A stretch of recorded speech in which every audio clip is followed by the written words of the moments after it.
Hello दोस्तों, मैं हूँ यूमी और आप लोग देख रहे हैं यूमी एक्सप्लेन। वह मेरा पति है और तुम्हारा जीजा भी। लेकिन उसका यह कहना ही था कि पति शब्द सुनते ही कैडेन पूरी तरह से बौखला गया। उसने बिजली की रफ्तार से एक साइड स्टेप लिया और अपनी बहन के पास से गुजरते हुए सीधे हवा में उछलकर तलवार का एक जोरदार प्रहार किया। अडायल ने चिल्लाकर गिलियन को हटने के लिए कहा, लेकिन वे आदमी अपनी जगह से टस से मस नहीं हुआ। उसने न केवल अपने साले के सभी वारों को रोक दिया, बल्कि दूसरी बार हमला करने पर उसकी तलवार भी बीच में ही तोड़ दी। इतने पर भी कैडेन की लड़ने की जिद कम नहीं हुई। उसने तुरंत अपनी छोटी चाकू निकाली और फिर से हमला करने की कोशिश की। अडायल का गुस्सा 7वें आसमान पर पहुंच गया और उसने अब देखा न ताव सीधे एक जोरदार तमाचा कैडेन के गाल पर जड़ दिया। अपने भाई के अपनी बहन के प्रति इस पागलपन भरे प्यार को देखकर वह हैरान थी, जो अपने होने वाले जीजा की जान लेने पर तुला था। और अब उसी बहन ने उस बेकार आदमी के लिए अपने भाई पर हाथ उठा दिया था। कैडेन को यकीन नहीं हो रहा था। उसने कहा, दीदी तुम मुझे कैसे मार सकती हो? अडायल और ज़्यादा गुस्से में आ गई, क्योंकि उसकी वजह से वह अपनी सगाई के दिन ही विधवा होने वाली थी। अडायल ने कहा कि पहले उसने उसे तलवार चलाने की इजाज़त इसलिए दी थी ताकि वह अपनी रक्षा कर सके और अपने दुश्मनों को ख़त्म कर सके। लेकिन गिलियन ने उसका क्या बिगाड़ा है? उसने साफ कह दिया कि अगर वह आगे से ऐसी हरकत करेगा तो वह उसे कभी माफ़ नहीं करेगी और फिर कभी उसकी शक्ल भी नहीं देखेगी। अपने भाई को वहीं रोता हुआ छोड़कर अडायल गिलियन के सहारे वहाँ से जाने लगी। तभी उन्हें ढूंढते हुए उनके पिता काउंट वहाँ पहुँच गए और इन तीनों की अजीबोगरीब हालत देखकर दंग रह गए। हालांकि उन्हें नहीं पता था कि यहाँ क्या हुआ है, लेकिन उन्होंने कैडेन को डांटते हुए कहा कि उसे कम से कम घर तो याद रहा। पिता और बेटे को इस तरह लड़ते झगड़ते देख अडायल हैरान और परेशान थी। दरअसल उसे पहले से ही इस बात का अंदाजा था कि जब कैडेन को उसकी सगाई के बारे में पता चलेगा तो वह खूब हंगामा करेगा। इसीलिए जब वह अपने पिता के करीब पहुंची और घर जाने की तैयारी कर रही थी तो यह सब पहले से ही तय लग रहा था। उसने फिर से उसे एक नया आदेश दिया। उसने दाकियाओं को वापस उसी योजना में सेट कर दिया जैसा उसने कहा था कि वह सामने नहीं आएगी। अचानक उसका ध्यान पीछे की ओर गया जहां नोएला बहन आ रही थी। उसने पूछा, क्या तुम ठीक हो? क्या मुझसे कोई गलती हो गई है? अडेयर को सब समझ आ गया। यह पक्का उसी की चाल थी, तभी तो आज वह दावत में इतने सजे धजे कपड़े पहनकर आई थी।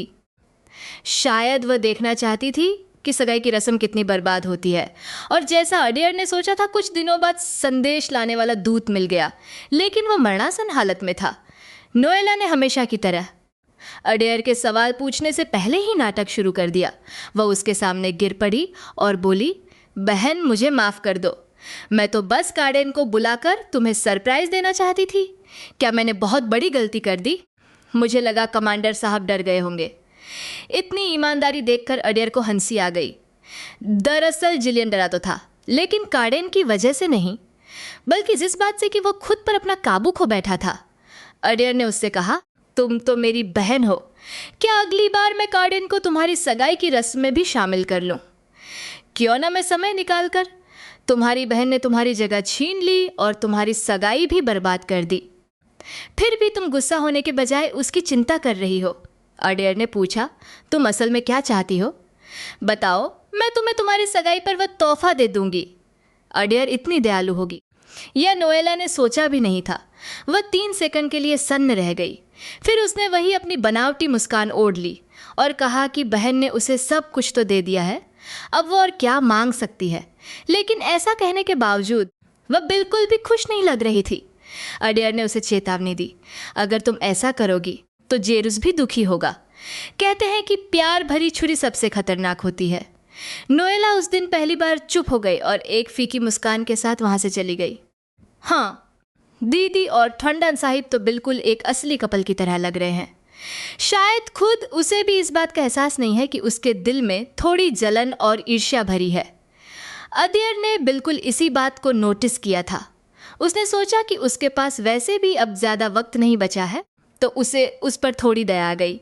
उसे लगा कि ऐसे इंसान के लिए अपने हाथ गंदे करने की कोई ज़रूरत नहीं है। वैसे भी इस वक्त सबसे ज़रूरी काम कैडेन की समस्या को सुलझाना था उस दिन हुए हंगामे की वजह से पिताजी बहुत गुस्से में थे। अदेर को डर था कि कहीं शिकार के बहाने वे दोनों एक दूसरे की जान न ले लें, इसलिए उसने खास तौर पर गिलियन को उन दोनों के साथ जाने के लिए कहा। लेकिन किसे पता था कि रास्ते में पिताजी को किसी काम से जाना पड़ेगा। हालांकि छोटे भाई को चेतावनी दी गई थी कि वह कोई गड़बड़ न करे, लेकिन वह इस हकीकत को स्वीकार ही नहीं कर पा रहा था कि उसकी दीदी की शादी होने वाली है। सबसे बड़ी बात तो ये है कि ये बंदा बिल्कुल जेंटलमैन नहीं है।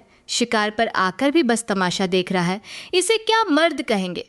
और उससे भी ज़्यादा गुस्सा तब आता है जब वो उसे कितना भी ताना मार या बुरा भला कहे।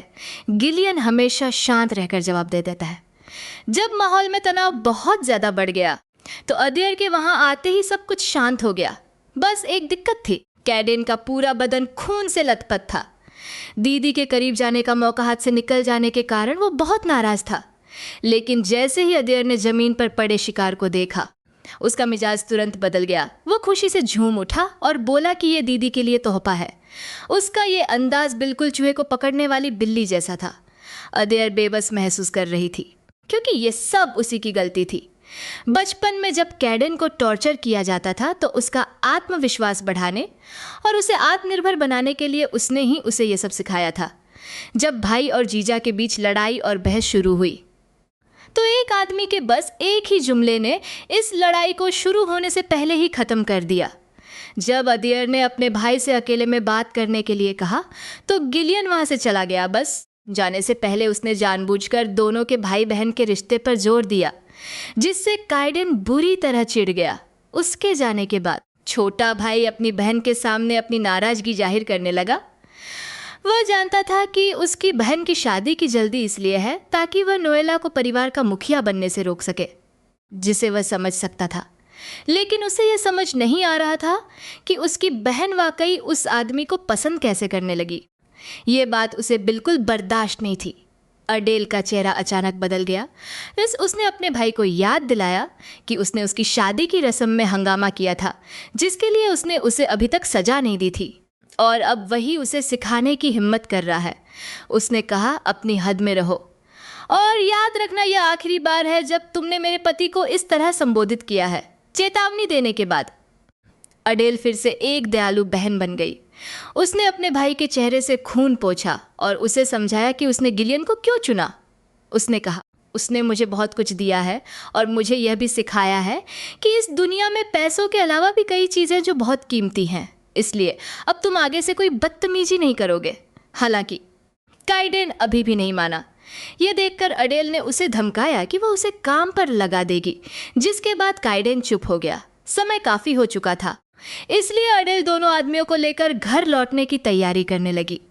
अपने भाई का मूड ठीक करने के लिए उसने परेशान होने का नाटक करते हुए कहा, तुम्हारे दिए हुए तोहफे का मैं क्या बनाऊं?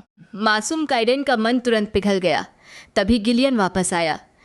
वह पूरी तरह साफ सुथरा था, जो खून से सने काइडेन के बिल्कुल विपरीत था, बहन से डांट खाने के बावजूद। काइडेन अपने जीजाजी पर कटाक्ष करने से खुद को नहीं रोक पाया, जिससे अडेल इतनी नाराज हुई कि वह अपने पति का हाथ पकड़कर वहां से जाने लगी। तभी अचानक गिलियन की आस्तीन से एक छोटी सी गिलहरी बाहर निकली। उसे देखकर उसका मन खुशी से झूम उठा। इस बार गिलियन ने बिना किसी मेहनत के बाजी मार ली थी और काइडेन का बुरा हाल था। कैडेन को यह सब बहुत अजीब लग रहा था। वह मन ही मन सोच रहा था कि आखिर वह आदमी है कौन। न सिर्फ उसके पिता उसके साथ इतने सम्मान से पेश आते हैं और अपनी बातें शेयर करते हैं, बल्कि उसकी बहन भी उसके सामने इतनी बेफिक्र होकर मुस्कुराती है। कैडेन को लगा कि वह इसे ऐसे ही नहीं छोड़ सकता। उसे हर हाल में उस आदमी की असलियत पता लगानी होगी, भले ही उसकी बहन को यह पता चलने पर बहुत गुस्सा आए। लेकिन अपनी बहन को उस संदिग्ध इंसान के सामने इतना मासूम बनकर मुस्कुराते हुए देखने से तो यह कहीं बेहतर था। उधर राजधानी में राजकुमार बहुत ही बेचैनी के साथ अपने लापता भाई बहन को ढूंढ रहा था। उसकी बहन की शादी होने वाली थी, लेकिन दूल्हा वो खुद नहीं था। यह बात सुनकर सनकी और बीमार राजकुमार के मन में अपने जीजा को जान से मारने का ख्याल आने लगा। उसे बिल्कुल अंदाजा नहीं था कि जिसे वह एक मामूली इंसान समझ रहा है, वह असल में साम्राज्य का सबसे सम्मत क्राउन प्रिंस है। उस आदमी ने दौलत, शोहरत और ताकत सब कुछ छोड़ दिया था और अब वह एक बहुत बड़े अमीर की बेटी के साथ मंगेतर बन चुका था। दूसरे राजकुमार की पहली प्रतिक्रिया यही थी कि यह सब बकवास है, लेकिन पास खड़ी औरत की सोच कुछ और ही थी। आजकल राजा की तबीयत बहुत बिगड़ रही थी और क्राउन प्रिंस का भी कुछ पता नहीं था। महल में ना जाने कितनी ही निगाह उस सिंहासन पर टिकी थीं। इसलिए भले ही यह सिर्फ एक अफवाह क्यों न हो, वे क्राउन प्रिंस को खोजने का एक भी मौका हाथ से जाने नहीं देना चाहते थे। यह बात सुनकर उस औरत ने खुद को आगे किया और कहा कि सच्चाई का पता लगाने का काम वह खुद करेगी। इस समय शायद आप उसकी पहचान जानने के लिए उत्सुक होंगे। असल में वह इस कहानी की नायिका क्लोरी है, जो अपनी खूबसूरती और बुद्धिमानी के दम पर एक उपेक्षित डचेस की दत्तक पुत्री से सोशल वर्ल्ड की क्वीन बन गई थी। हालांकि उसका यह काम बाहर से तो दूसरे राजकुमार की मदद जैसा लग रहा था, लेकिन इसके पीछे उसके अपने कुछ गुप्त इरादे भी थे। इन घटनाओं के 2 दिन बाद आखिरकार एडेर का स्वागत हुआ। शादी का दिन आ चुका था और उस वक्त काउंट के महल में हर कोई काम में बुरी तरह व्यस्त था, अपने छोटे भाई को फिर से कोई नई मुसीबत खड़ी करने से रोकने के लिए। अदेले ने खास तौर पर अपने पिता से उसे बंद करवा दिया था। इसके अलावा वह थोड़ा वक्त निकालकर जिलियन के लिए सबसे उपयुक्त लड़की चुनने में भी लगी हुई थी। लेकिन अदेले अभी 2 सेकंड चैन से सांस भी नहीं ले पाई थी कि एक दासी ने आकर बताया कि काउंट ने इस शादी के लिए एक नया मंदिर बनवाया है। इसके तुरंत बाद वह हिचकिचाते हुए बोली कि केडेन साहब वहां से भाग निकले हैं। पहली खबर तो अदेले ने जैसे तैसे बर्दाश्त कर ली, लेकिन दूसरी बात सुनते ही उसका पारा 7वें आसमान पर पहुंच गया। जो अदेले आज की शादी में बेहद शालीन और परफेक्ट दिखना चाहती थी, वह गुस्से से आपा खो बैठी। उसने अपने हाथों में लोहे के दस्ताने पहने और अपने उस बागी भाई को पकड़ने के लिए निकल पड़ी। अब सवाल यह है कि भागा हुआ केडेन आखिर गया कहाँ था? जवाब है, अपने जीजाजी के पास। उसे अभी भी यकीन नहीं हो रहा था कि यह आदमी सिर्फ उसकी बहन को पसंद करता है, इसलिए वह उसे चेतावनी देने गया था कि अगर तुमने मेरी बहन को एक खरोंच भी पहुंचाई तो मैं तुम्हारी हड्डियां तोड़ दूंगा। बात करते करते उसने आदमी पर हमला करने की कोशिश भी की ताकि वह समझ सके कि केडेन अपनी बात को लेकर कितना गंभीर है। तभी बाहर से अदेले की आवाज़ आई और केडेन एकदम खामोश हो गया। वह सोच ही रहा था कि अब क्या करे। तभी जिलियन ने अपनी शर्ट के बटन खोल दिए। भाई उसे जान से मारना चाहता था और बहन भी उसे ढूंढ रही थी, लेकिन ऐसे संकट के वक्त जीजाजी ने खुद को केडेन के सामने ढाल बना लिया। जब अदेले भागते हुए केडेन को पकड़ने के लिए कमरे का दरवाजा तोड़ने वाली थी, तभी जिलियन ने अपनी छाती के बटन खोलकर उसके सामने एंट्री ली।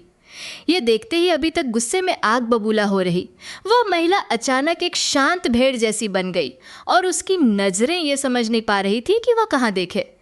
जब जिलियन ने उसके हाथों में पहने हुए लोहे के दस्तानों के बारे में पूछा तो अदेले ने सफाई देते हुए कहा कि यह तो बस उसे सबक सिखाने के लिए है, लेकिन ऐसा लग रहा है कि वो यहाँ मौजूद नहीं है। तभी गिलियन बड़े प्यार से उसकी मदद करने के लिए आगे आता है और उसका सिंबल उतार देता है। साथ ही उसे सलाह भी देता है कि अगली बार इसे साथ न लाए। इसकी वजह यह नहीं कि यह बहुत भारी है, बल्कि उसे लगता है कि इससे किसी को मारने पर दर्द भी ज़्यादा नहीं होता। यहाँ मैं बस यही कहूँगा कि तुम लड़के बहुत शातिर हो। अडेल ने इसके बारे में ज़्यादा नहीं सोचा। आखिरकार शादी की रस्में शुरू होने वाली थीं और उन्हें जल्दी पहुंचना था, लेकिन गिलियन के पास अभी भी एक छोटा सा काम बाकी था। उसने तैयार होने का बहाना बनाया और अकेले अपने कमरे की तरफ चला गया। हेडेन मौका पाकर वहां से भागना चाहता था, लेकिन तभी एक चाकू ने उसका रास्ता रोक लिया। साले साहब, अपनी चीज़ें ले जाना याद रखे। गिलियन ने उसे चेतावनी देते हुए अपना हक जताया कि मैं अपनी पत्नी का पूरा ख्याल रखूंगा। दूसरी तरफ अडेल अपने पिता द्वारा बनवाए गए आलीशान महल को देखकर पूरी तरह हैरान था। इतनी विलासिता की भी एक हद होती है, लेकिन काउंट ने यह सब इसलिए किया था ताकि गिलियन को यहाँ का माहौल अपना सा लगे और वो अकेला महसूस ना करे। ये जानकर अडेल का गुस्सा शांत हो गया और जब उसने दूल्हे के लिबास में तैयार गिलियन को देखा तो उसका दिल जोर जोर से धड़कने लगा। उसे महसूस हुआ कि उसके पिता कोई शरारत करने की सोच रहे हैं, इसलिए वो झटपट आगे बढ़ा और उस आदमी का हाथ थाम लिया। आसपास खड़े लोगों की हंसी छूट गई और सब यही कह रहे थे कि ये जोड़ी कितनी खूबसूरत है, लेकिन अडेल के मन में उथल पुथल मची थी। क्योंकि सिर्फ वही दोनों जानते थे कि ये शादी बस एक कॉन्ट्रैक्ट है। जो नतीजा वो खुद चाहता था, उसे पाकर भी न जाने क्यों आज वो मायूस था। और चूंकि इस शादी को पहले ही आर्क बिशप की मंजूरी मिल चुकी थी, इसलिए किसी और प्रक्रिया की जरूरत नहीं थी। सीधे अंगूठी बदलने का दौर शुरू हुआ। मगर तभी मुख्य गवाह दूसरे के संवाद अभी आधे ही हुए थे कि गिलियन ने अचानक उसे बीच में ही रोक दिया। वहां मौजूद सभी लोग हैरान रह गए। अदेर भी सोच में पड़ गई कि क्या उसके द्वारा तैयार की गई अंगूठी में कोई खराबी है। लेकिन असलियत तो कुछ और ही थी। बहन की शादी अभी हाल ही में हुई थी और छोटी बहन ने चुपके से जीजा को ढूंढ निकाला।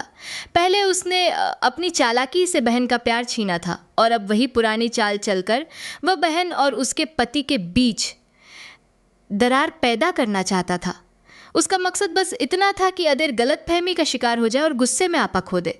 इसलिए उसने इशारों इशारों में अपनी बहन की बुराई करना शुरू कर दिया। उसने कहा कि उसकी बहन न सिर्फ प्यार में बेवफा है, बल्कि व्यापार में भी लोगों को धोखा देती है। इतना ही नहीं, उसने यह झूठी अफवाह भी फैलाई कि अदेर पहले अक्सर दूसरे पुरुषों से अकेले में मिला करती थी। यह सुनते ही गिलियन ने उसे टोकते हुए कहा, साली साहिबा, अदेर ने तुम्हारा जिक्र मुझसे कई बार किया है। नोएला का दिल जोर से धड़का, लेकिन फिर भी उसने अपनी आदत के मुताबिक तंज कसते हुए पूछा, तो क्या उसने मेरे बारे में कोई अच्छी बात नहीं कही होगी? गिलियन ने ठंडे लहजे में जवाब दिया, मुझे एक भी बात याद नहीं है। शायद इसलिए क्योंकि मुझे तुम में कोई दिलचस्पी ही नहीं है, या फिर इसलिए क्योंकि जब अदेर मुझसे बात करती है तो मेरी नज़रें सिर्फ उस पर होती हैं। तुम मेरी पत्नी पर कुछ ज़्यादा ही ध्यान दे रही हो। अपनी छिपी हुई नीयत पकड़े जाने पर नोएला घबरा गई और उसके हाथ से रुमाल गिर गया। गिलियन ने एक झटके में उस रुमाल को काट दिया, जो कि उसे एक चेतावनी थी कि वह दोबारा ऐसी घटिया हरकत न करे। तभी अदेर वहां दौड़ती हुई आई। माहौल को अजीब देखकर उसने पूछा कि क्या कुछ हुआ है। नोएला ने झूठ बोलते हुए कहा कि वह तो बस जीजाजी से मदद मांगने आई थी। लेकिन अदेर ने मजाक मजाक में ही उसकी सच्चाई सामने ला दी कि उसकी नीयत ठीक नहीं है। इसके बाद पति पत्नी उसे दांत पीसते हुए छोड़कर वहां से जाने लगे। लेकिन जाने से पहले अदेर के पास एक चीज थी। अपनी प्यारी बहन को तोहफा देने के लिए उसने अपना हाथ ऊपर उठाया, जैसे वो अपनी बहन को कुछ देने वाला हो। लेकिन तभी एक काली चिड़िया उड़कर उसके हाथ पर आ बैठी। नोएला का चेहरा अचानक सफ़ेद पड़ गया। यह वही संदेशवाहक चिड़िया थी जिसे उसने पहले लोगों से मरवा दिया था और अडेल टोरेबे का गुट की बिल्ली का काम ही था इस छोटी सी जान को पुनर्जीवित करना। उसने उस काली चिड़िया को अपनी बहन के कंधे पर रख दिया और ठंडी आवाज में बोला, इस बार तुम इसका अच्छे से ख्याल रखना।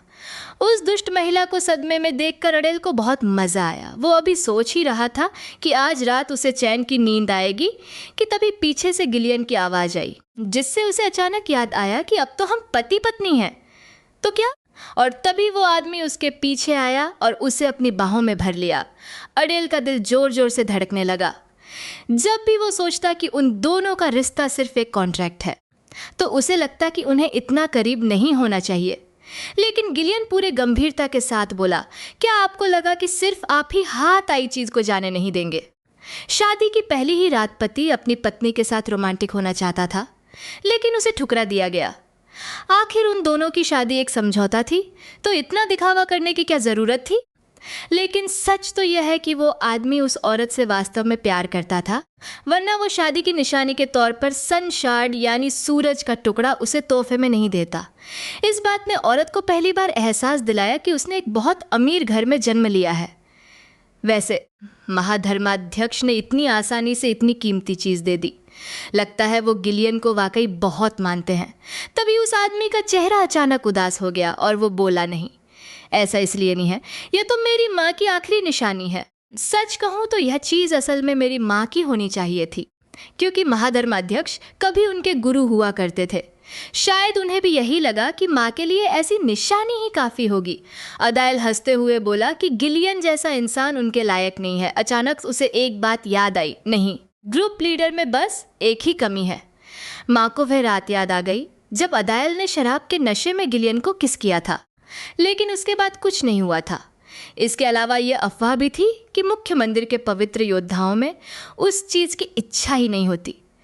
इसलिए अदायल ने स्वाभाविक रूप से यह मान लिया कि गिलियन भी उस मामले में अक्षम है, लेकिन उसके पास ऐसी शक्ल और बॉडी है।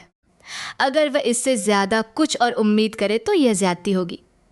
अपने अंदर के अपराध बोध को कम करने के लिए अदायल ने गिलियन से पूछा कि क्या उसे किसी चीज़ की ज़रूरत है। वह उसकी हर इच्छा पूरी कर सकता है। कौन जानता था कि आदमी थोड़ी देर सोचने के बाद कहेगा, जो चीज़ मुझे चाहिए शायद आपको उसे देने में परेशानी होगी। अदायल को लगा कि यह उसे कम आंकना है। इस दुनिया में ऐसी कौन सी चीज़ है जो वह हासिल नहीं कर सकता। गिलियन ने शांति से एक वाक्य कहा, मुझे अभी सबसे ज़्यादा एक वारिस की ज़रूरत है। असल में वो घुमा फिरा कर अपनी पत्नी के साथ वह सब करना चाहता था, लेकिन गलतफहमी में डूबा अदायल तो अभी सदमे में था। उसने हैरान होने के बाद दृढ़ता से कहा कि वो उसकी उस समस्या के इलाज के लिए दवा ढूंढने में मदद करेगा।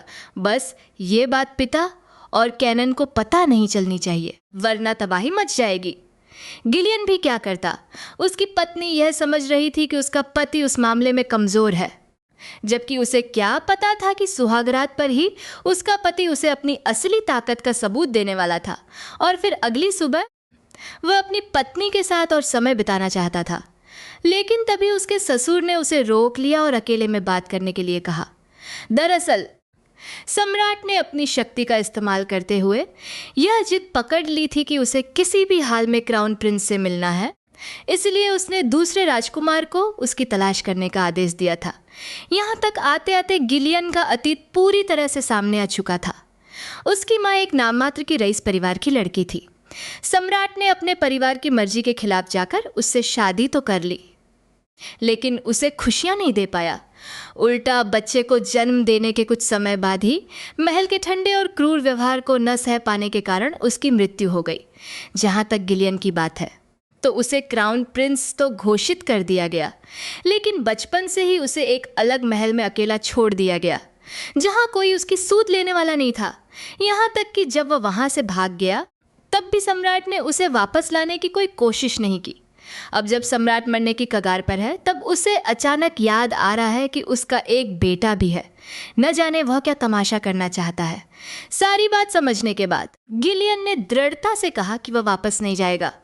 यह जवाब ड्यूक की उम्मीद के मुताबिक ही था, और वैसे भी यह उनका निजी मामला था, इसलिए वे ज़्यादा कुछ नहीं कह सकते थे। हालांकि उन्होंने याद दिलाया कि तुमने अभी तक एडे को कुछ नहीं बताया है, और वह झूठ बोलना बिल्कुल बर्दाश्त नहीं करती। गिलियन ने तुरंत सफाई दी कि उसका इरादा उसे धोखा देने का नहीं था, बस वे यादें इतनी खराब थीं कि वह किसी के साथ साझा नहीं करना चाहता था। लेकिन ड्यूक के मन में बस यही था कि गिलियन उसके साथ चाहे जैसा भी व्यवहार करे। वो बस इतना चाहते थे कि एडे किसी ऐसी मुसीबत में न फंसे जिसे वह संभाल न सके। इसके अलावा उन्हें अपने दामाद को एक और बात समझानी थी। उन्होंने थोड़ा झिझकते हुए गला साफ किया और कहा, मैंने सुना है कि तुम आज दोपहर तक कमरे से बाहर ही नहीं निकले। मैं तुम्हारी भावनाओं को समझता हूँ, लेकिन शुरुआत में थोड़ा एहतियात बरतना बेहतर होगा। आखिर यह बच्चा दोनों परिवारों के लिए बहुत कीमती है। यह सुनते ही गिलियन को तुरंत समझ आ गया कि ससुर जी किसी गलत फहमी का शिकार हो गए हैं, लेकिन अचानक ही उससे मजाक था और उसने कहा कि ससुर जी, अगर आपको नाती पोतों की इतनी चिंता है तो मुझे और भी मेहनत करनी चाहिए ताकि आप जल्द ही दादा बन सके। यह सुनकर ससुर जी के होश उड़ गए।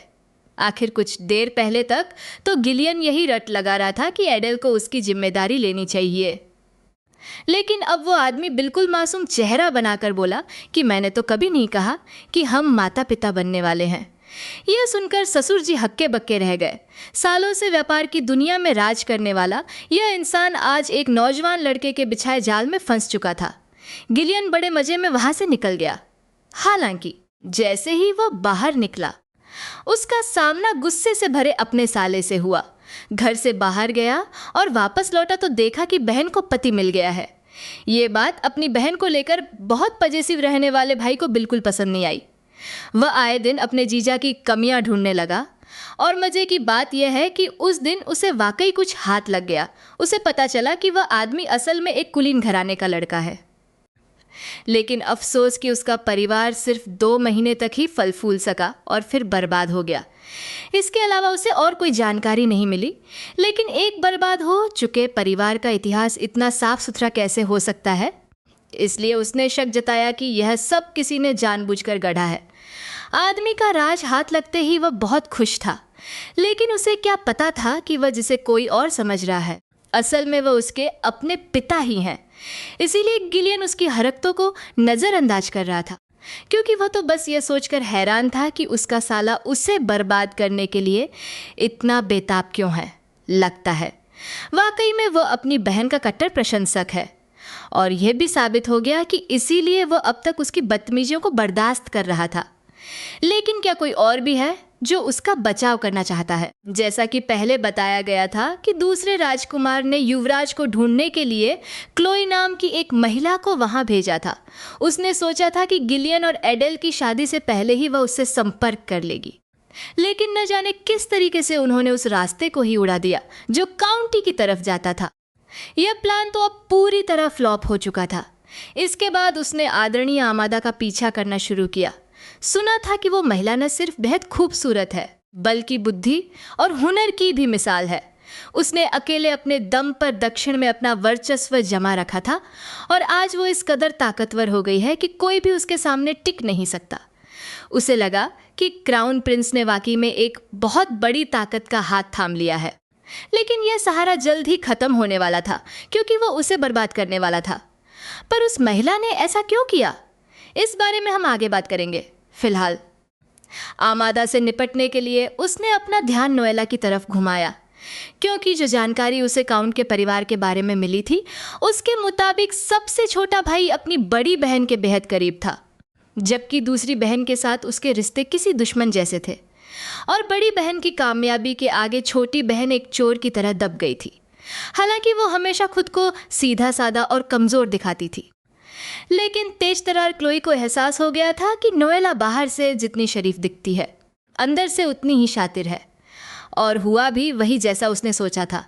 इस वक्त नोएला अपनी बहन की शादी की चर्चाओं से बेहद परेशान और चिड़ी हुई थी। जब उसने देखा कि शहर की हर लड़की आमादा के फैशन स्टाइल को कॉपी कर रही है तो उसका मन किया कि वो कहीं दूर चली जाए। वो इसी चिड़चिड़ाहट में थी कि तभी उसे आवाज़ सुनाई दी, नोएला रुको वहीं।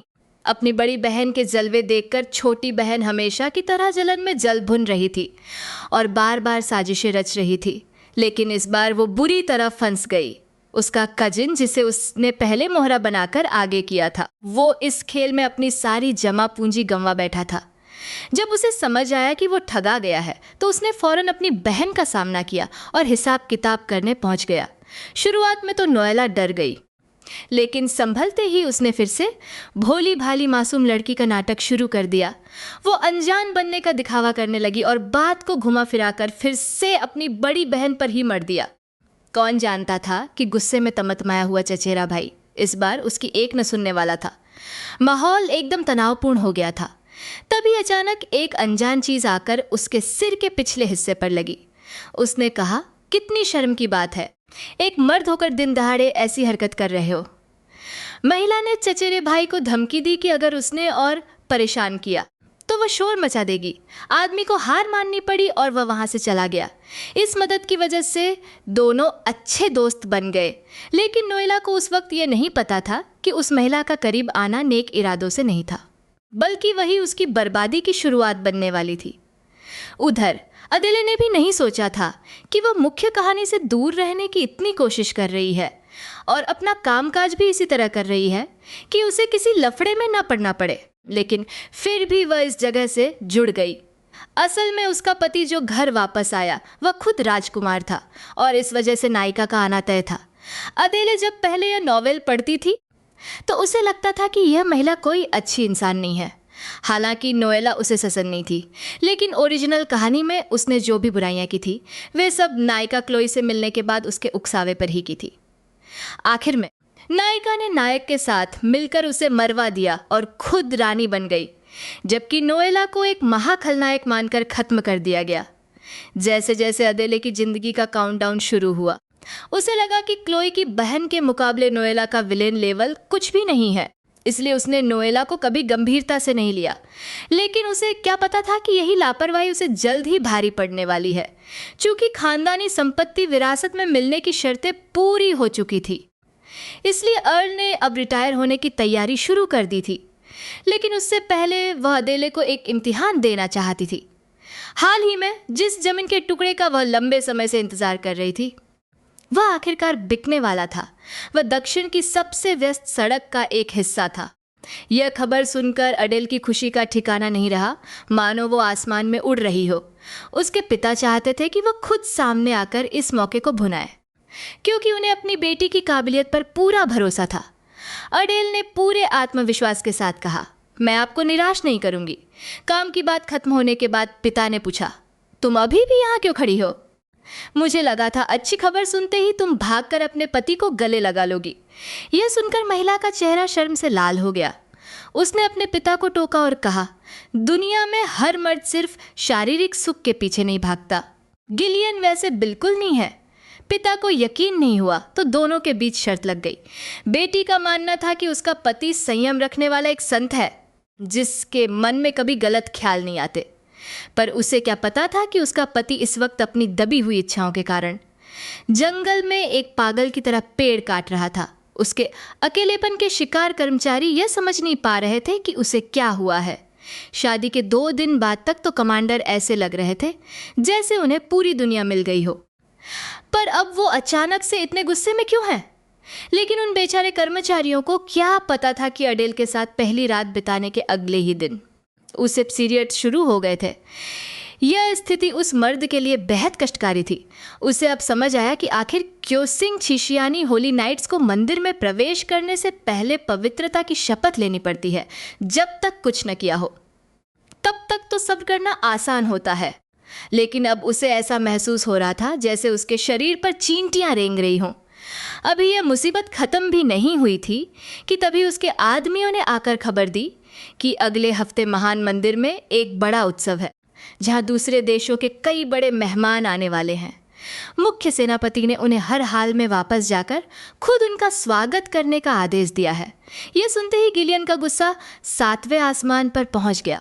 रेड हेयर नाइट, जिसे अपनी सुंदरता पर बहुत घमंड था, उसने सोचा कि कमांडर सिर्फ अपनी पत्नी को खोने से डर रहे हैं और उन्हें शक है कि उनके जाने के बाद कोई और उनकी पत्नी को बहका लेगा। उसने बिना सोचे समझे कह दिया कि अगर कुछ हो भी गया तो उनका साला तो है ही। यह बात सुनते ही जिलियन का पारा 7वें आसमान पर पहुंच गया।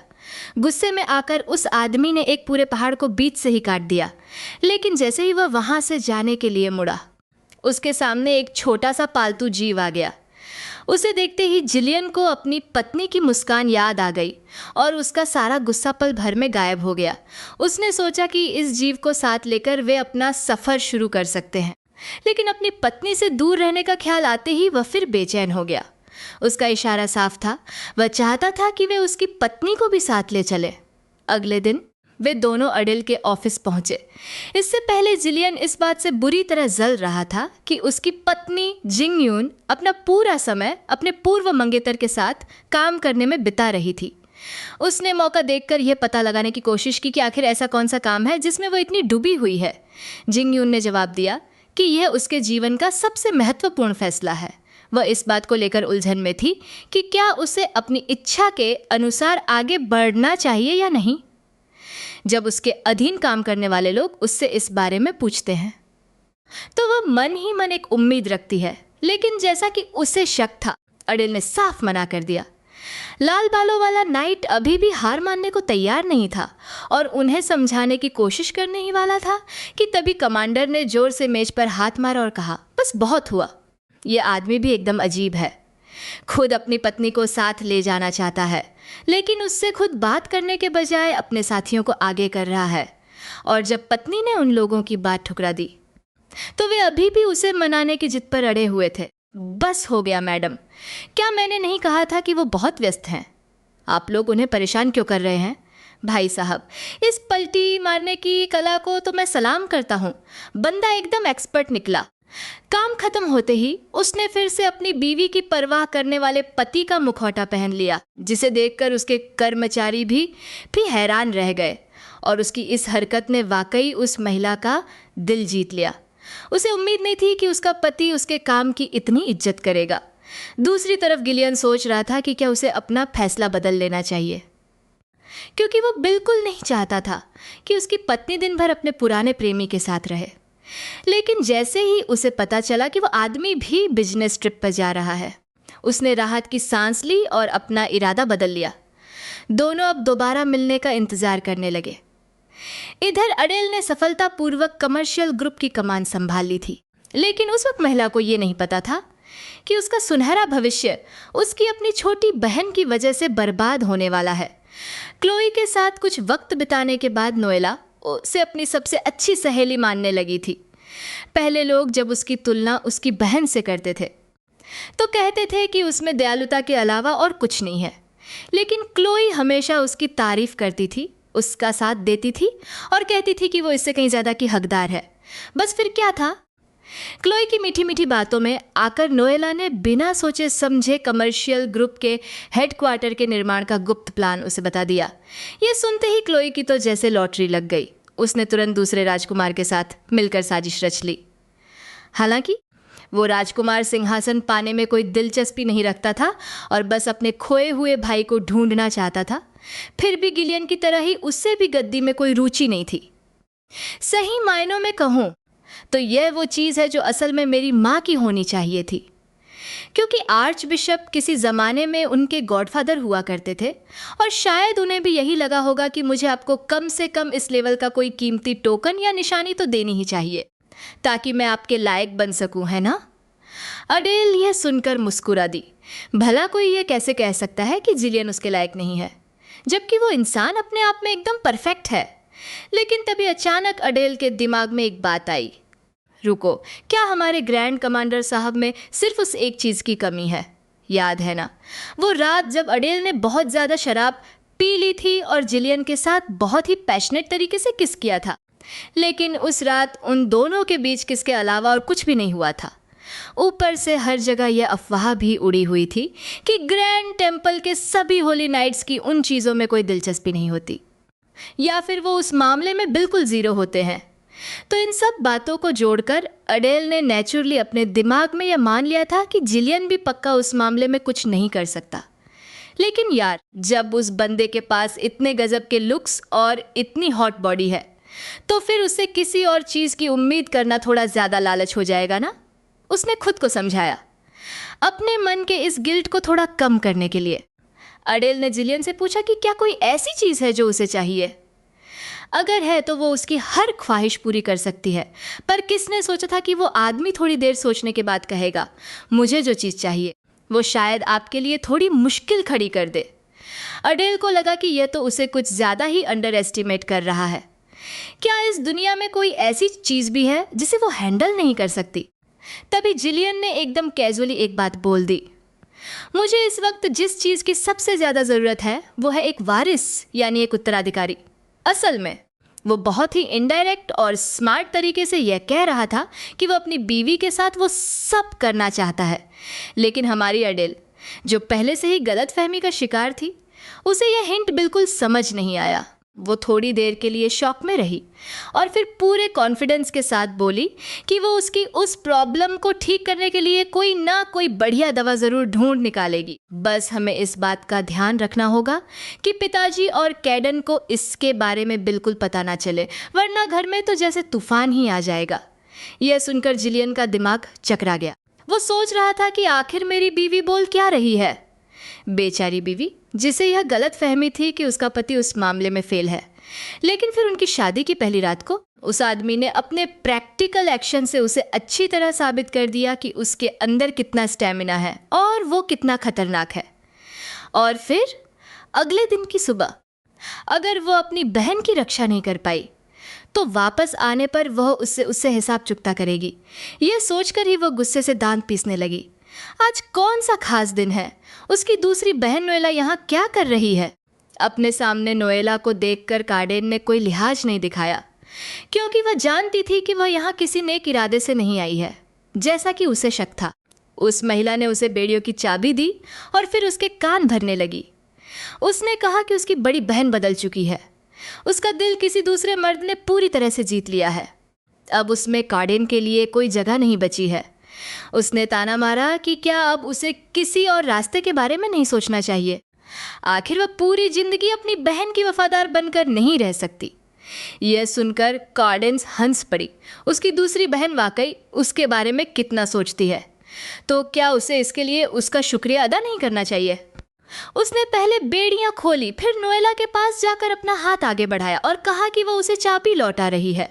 जो लोग यह देख रहे हैं उन्हें लग सकता है कि नोएला बेवकूफ़ है, क्योंकि वह जानती थी कि कार्डेन अपनी बहन के लिए कितनी वफादार है। फिर भी वह पंगे ले रही थी, लेकिन असल में नोएला जानबूझकर ऐसा कर रही थी। वह खुद पर हमला करवाना चाहती थी ताकि वह अपनी बहन को कार्डेन के खिलाफ भड़का सके, क्योंकि उनके पिता जो काउंट है भले ही बच्चों पर सख्त न हो, लेकिन वह किसी भी कीमत पर परिवार की बदनामी बर्दाश्त नहीं करते। इसीलिए जैसे ही कार्डेन ने नोएला को घायल किया, उसे तुरंत पिता ने कालकोठरी में डाल दिया।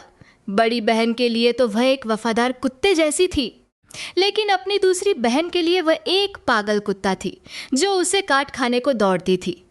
कार्डेन बचपन से जानती थी कि उसकी दूसरी बहन भी उसी की तरह पागल है। फर्क बस इतना था कि वह अपनी पागलपन को खुलेआम दिखाती थी, जबकि नोएला फरिश्ता बनकर पीछे से चालें चलती थी। इसीलिए कार्डेन उसे नापसंद करती थी और उसे रास्ते से हटाना चाहती थी। इस बार यह महिला सफल हो गई। जब उसे पता चला कि कार्डेन ने नोएला को घायल कर दिया है और पिता ने उसे स्मॉल ग्रे हाउस में बंद कर दिया है, तो एडेले तुरंत मौके पर पहुंच गई।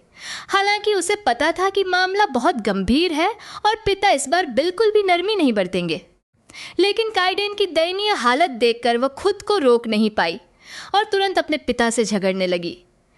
एडेले की अंतरात्मा कह रही थी कि इस मामले में कुछ तो गड़बड़ है, लेकिन उसके पिता ने बिना किसी वजह जाने ही अपने बेटे को ऐसी बुरी हालत में डाल दिया था। ऐसी स्थिति में कार्डेन ने एडेले को मुसीबत में न डालने के लिए एक शब्द भी नहीं कहा, जबकि नोएला ने उसकी बहन का नाम लेकर उसे उकसाने की कोशिश की। अपनी बहन को बचाने के लिए एडेले ने पिता का ध्यान भटकाया और चेन की चाबियों वाला बॉक्स छीनकर सीधे आग में फेंक दिया। उसने पिता से 1 हफ्ते का समय मांगा और कहा कि इस दौरान चाहे जो भी अफवाहें या बातें फैले वह सब संभाल लेगी। उसने साफ कहा, जहाँ तक कार्डेन की बात है, मैं खुद उसे सजा दूंगी। मेरी किसी भी चीज़ को कोई और छुए, ये मुझे मंजूर नहीं। वहाँ से निकलने के बाद एडेले ने छानबीन शुरू की और पाया कि मामला वाकई उतना सीधा नहीं था जितना दिख रहा था। इसके बाद वह एक फूल लेकर नोएला के कमरे में गई। वहाँ उसने जेरूस को भी देखा। एडेले ने जानबूझकर पूछा, मेरी प्यारी बहन, क्या मैं जो तुमसे कहना चाहती हूँ उसे ये भी सुन सकता है? यह सुनकर नोएला घबरा गई और उसने जेरूस को वहाँ से जाने के लिए कह दिया। हालांकि नोएला को अभी भी इस बात का एहसास नहीं था कि स्थिति कितनी गंभीर है और वह अभी भी मासूम होने का नाटक कर रही थी, लेकिन एडेले ने बिना किसी दया के उसके झूठ का पर्दाफाश कर दिया। उसने पकड़ लिया कि नोएला को लगी चोटें गंभीर नहीं थी और पिता के आने से ठीक पहले उसने कुछ चालें चली थी ताकि वे लोग गुस्सा हो जाएं। इसीलिए एडेले आज उसे एक आखिरी चेतावनी देने आई थी। उसने साफ कर दिया कि अगर नोएला अब भी अपनी हरकतों से बाज नहीं आई तो उसका हश्र वैसा ही होगा जैसा उसके हाथ में मसले जा रहे इस फूल का हो रहा है। नोएला अभी भी हार मानने को तैयार नहीं थी। उसने कहा कि तुम इसका पछतावा करोगी, लेकिन अडेल मुस्कुराते हुए बोली कि पछताने वाली तुम हो। अगर तुम्हारे घाव इतनी जल्दी ठीक हो गए तो काश उस औरत को पता होता कि आगे क्या होने वाला है, तो शायद उसे अपने किए पर पछतावा होता कि उसने अपनी बहन को क्यों नहीं मार दिया। अपनी बड़ी बहन को बर्बाद करने के लिए उस ग्रीन टी वाली छोटी बहन ने पूरे परिवार को दांव पर लगा दिया। उसने न केवल व्यापार के गुप्त राज अपने प्रतिस्पर्धियों को बता दिए, बल्कि अपनी योजना को सफल बनाने के लिए अपने ही पिता को भी फंसा दिया। इसी वजह से उसे घर में नज़रबंद कर दिया गया और बाहर निकलने की मनाही थी। लेकिन उसकी तथाकथित पक्की सहेली क्लोई को उसकी कोई चिंता नहीं थी, बल्कि उसे तो इस बात की चिढ़ थी कि अब उसे और खुफिया जानकारी नहीं मिल पाएगी। उसने मन ही मन उसे एक बेकार कचरा कहा ही था कि तभी दरवाजे पर दस्तक हुई। क्लोई ने पूछा कि क्या तुम अंदर हो? औरत तुरंत चुप हो गई और दरवाज़ा खोला तो सामने नोएला खड़ी थी। अभी कुछ देर पहले जो नफरत भरी बातें वो कर रही थी, उससे उलट इस वक्त उसके चेहरे पर अपनी सहेली के लिए फिक्र साफ दिखाई दे रही थी। उसने पूछा कि सुना है तुम्हें चोट लगी है, क्या अब तुम ठीक हो? यह सुनकर नोएला हल्के से मुस्कुराई और बोली कि मेरी सहेली के लिए ये छोटी सी चोट कुछ भी नहीं है। मैं तुम्हारे लिए वो चीज़ लाई हूँ जो तुम्हें चाहिए थी।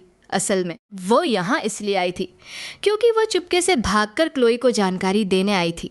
उस कागज़ के टुकड़े पर वही कीमत लिखी थी जो अडेल आज की नीलामी में लगाने वाली थी। पहले ये राज सिर्फ उस औरत और उसके असिस्टेंट को ही पता था, लेकिन कल रात नोएला ने जेरूस के प्रति उसके प्यार का फायदा उठाया और बीमार होने का नाटक करके उसे अपने पास ही रोक लिया। इसी वजह से उसे यह राज पता चल गया। इस बात से पूरी तरह अनजान जेरूस अगले दिन जब अडेल के साथ नीलामी घर जा रहा था तो उसने अपनी मंगेतर की तरफदारी करते हुए कहा कि उम्मीद है कि वह उसे माफ़ कर देगी। लेकिन अडेल एक भी शब्द सुनना नहीं चाहता था। वह बस अचानक ये जानने के लिए उत्सुक था कि आखिरकार उस आदमी को उसकी बहन पसंद कैसे आई। क्या सिर्फ इसलिए क्योंकि वह दिखने में खूबसूरत थी? जेरूस ने थोड़ी देर सोचा और बताया कि नहीं, ऐसा नहीं है। असल में जब भी वह काउंट के घर काम से आती थी तो नोएला हमेशा अकेले बैठी रहती थी, जिसे देखकर मन में दया आ जाती थी। किसे पता था कि लड़की का ये बर्ताव असल में एक नाटक था, क्योंकि वह जानती थी कि सामने वाला इसी बात पर पिघल जाएगा। हालांकि अडेल ने इस राज को खोलने की जहमत नहीं उठाई, बस उस आदमी को चेतावनी दी कि उसने जो चुनाव किया है अब उसे उसकी जिम्मेदारी भी उठानी होगी। बातें करते करते आखिरकार दोनों मौके पर पहुंच गए। पत्रकार पहले से ही वहां उनका इंतजार कर रहे थे। ज्यादातर लोगों को यही यकीन था कि यह डील पक्की करने वाली महिला ही होगी। जी हाँ, अडेल भी पूरे आत्मविश्वास से भरी हुई थी। लेकिन जैसे ही वह खुशी खुशी पत्रकारों द्वारा बनाई गई अपनी न्यूज़ फोटो को देख रही थी, क्लोई ने पास से गुजरते हुए उसे गौर से देखा। उसने सोचा, ये क्या है? ये तो मुझसे बेहतर बिल्कुल नहीं है। वह खुद अकेले चमक सकती थी, लेकिन सिर्फ एक आदमी के लिए किसी दूसरी औरत के साथ ऐसा बर्ताव कर रही है। अडेल इस बात से पूरी तरह अनजान थी। बस जब भी नीलामी घर में उसकी मुलाकात क्लोई से होती तो उसे हमेशा कुछ अजीब सा महसूस होता था, जैसे कोई अनहोनी होने वाली हो। खास तौर पर तब जब वह बोली लगाने वाली पर्ची को ऑक्शन हाउस की तिजोरी में डालती और उसके बाद जब वह उस महिला को देखती तो यह एहसास और भी गहरा हो जाता। लेकिन उसका शक सही था, क्योंकि उसकी बहन जो एक गद्दार थी, उसने उसे पहले ही बेच दिया था। इस डील को जीतने के लिए क्लोई पूरी तरह से तैयार थी। इधर महिला की तरफ भी हालात कुछ ठीक नहीं थे। उसका पति, जो कि कमांडर है, उसका दिन भी टेम्पल में काफ़ी मुश्किलों भरा बीत रहा था। अपनी पत्नी से दूर होने के पहले ही पल से उसे उसकी याद सताने लगी थी और उसके बाद का हर एक पल, हर एक सेकंड उसके लिए भारी पड़ रहा था। बाकी सब तो तकलीफ में थे, लेकिन उसे दुनिया भर से आए मेहमानों को संभालना पड़ रहा था। इन सब की वजह सिर्फ एक ही थी, उसका वक्त से पहले खत्म हुआ वेकेशन। गिलियन का गुस्सा तो किसी भूत प्रेत से भी ज्यादा खतरनाक था। तभी एक आदमी ने खुद ही मौत को दावत दी और कमांडर साहब को तलवारबाजी की चुनौती दे दी। शुरुआत में तो गिलियन ने मना कर दिया, लेकिन तभी सब लोग रेड वाइन पी रहे थे और उन्हें पता चला कि यह वाइन सेर्जियो परिवार ने भेजी है। तभी उस आदमी ने एक ऐसी बात बोली जिसने सबको हैरान कर दिया। उसने कहा कि उसने कई बार अडाल को शादी के लिए प्रपोज किया है। उसने कहा, मैंने पहली बार इतनी खूबसूरत और घमंडी लड़की देखी थी, इसलिए मुझे उससे पहली नज़र में प्यार हुआ। उसे क्या पता था कि सामने खड़ी ये बर्फ की चट्टान असल में पहले से ही किसी की पत्नी बन चुकी है। यह सुनते ही गिलियन ने हाथ में पकड़ा वाइन का ग्लास चकनाचूर कर दिया। गिलियन ने कहा, तुमने अभी कुछ कहा था ना कि मुझे तुम्हारे साथ कुछ करना है, तो फिर अपनी तलवार उठाओ और अगर तुम सब एक साथ हमला करो तो और भी बेहतर होगा। उस आदमी ने सोचा था कि एक बंदे को निपटाने में 10 सेकंड लगेंगे। उसने सोचा कि सबको हराने के बाद वो जल्दी से घर जाकर अपने पति से मिल पाएगा, और उसका ये फैसला वाकई बहुत अक्लमंद है। 2 मिनट भी नहीं बीते थे कि मैदान में मौजूद सारे चुनौती देने वाले चित पड़े थे। इस बेरम मशीन की तरह लड़ने वाले इंसान को देखकर आर्क बिशप बर्दाश्त नहीं कर पाए, लेकिन जैसे ही उन्होंने अपनी टीम को चोटिल लोगों का इलाज करने के लिए कहा, मौका देखकर गिलियन फिर से वहां से खिसकने की फिराक में था। उस आदमी ने वादा किया था कि वो परसों सुबह फिर से चर्चा करेंगे। आर्क बिशप को समझ नहीं आ रहा था कि आखिर ये पहले टेम्पल में कैसे रहता था। तभी गिलियन ने अपनी आंखों में दृढ़ निश्चय लिए उस आदमी की ओर देखा और कहा, क्योंकि उस वक्त मेरी शादी नहीं हुई थी। तो दोस्तों, आज के लिए बस इतना ही। अगर आपको वीडियो पसंद आई हो तो इसे लाइक करें, कमेंट करें और सब्सक्राइब करना न भूलें। आप सभी के सपोर्ट के लिए बहुत बहुत धन्यवाद।